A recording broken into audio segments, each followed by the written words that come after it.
Fundamentals of Hindu Faith, Part 20. It is known that Hindu ascetics occasionally visited Greece. Furthermore, Greece and India conducted not only trade, but also cultural, educational, and philosophical exchanges.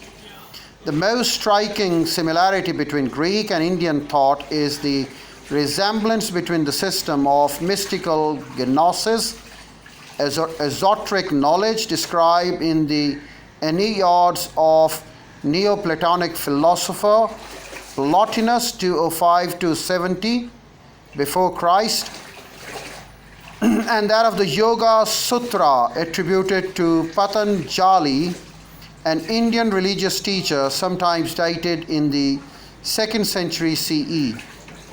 The Patanjali text is the older and influence probable, though the problem of mediation remains difficult because Plotinus gives no direct evidence of having known anything about Indian mysticism. Several Greek and Latin writers, an example of the former being Clement Alexandria, show considerable knowledge of the externals of Indian religions, but none gives any intimation of understanding their more recondite aspects. The rise of devotional Hinduism, 4th to 11th century. The medieval period was characterized by the growth of new devotional religious movements centered on hymnodists who taught in the popular languages of the time. The new movements probably began with the appearance of hymns in Tamil associated with two groups of poets. The Nayanars, worshippers of Shiva, and the Alvars, devotees of Vishnu. The oldest of these date from the early 7th century, though passages of devotional character can be found in earlier Tamil literature. The term bhakti, in the sense of devotion to a personal god, appears in Bhagavad Gita and the Shivatra Upanishad.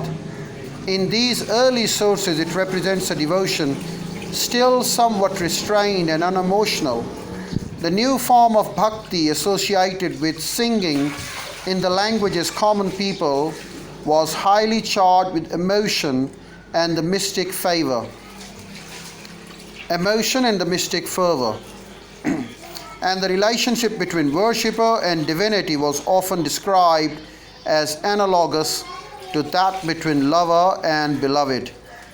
The Tamil saints, South Indian devotees of Vishnu or Shiva from 6th to 9th century, felt an intense love, Tamil Ambu, towards their god. They experienced overwhelming joy in his presence and deep sorrow when he did not reveal himself. Some of them felt a profound sense of guilt or inadequacy in the fact of the divine. In Tamil poems, Supreme Being is addressed as a lover, a parent, or a master.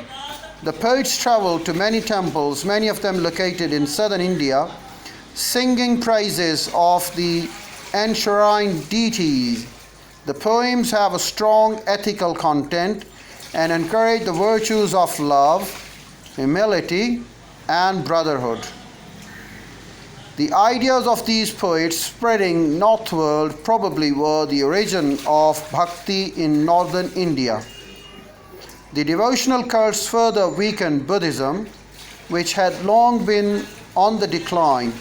The philosopher of Kumarila and Shankara were strongly opposed to Buddhism.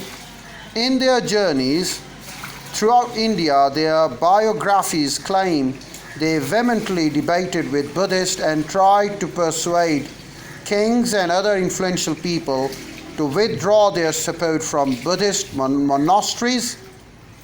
Only in Bihar and Bengal, because of the patronage of Pala dynasty and some lesser kings and chiefs, did Buddhist monasteries continue to flourish.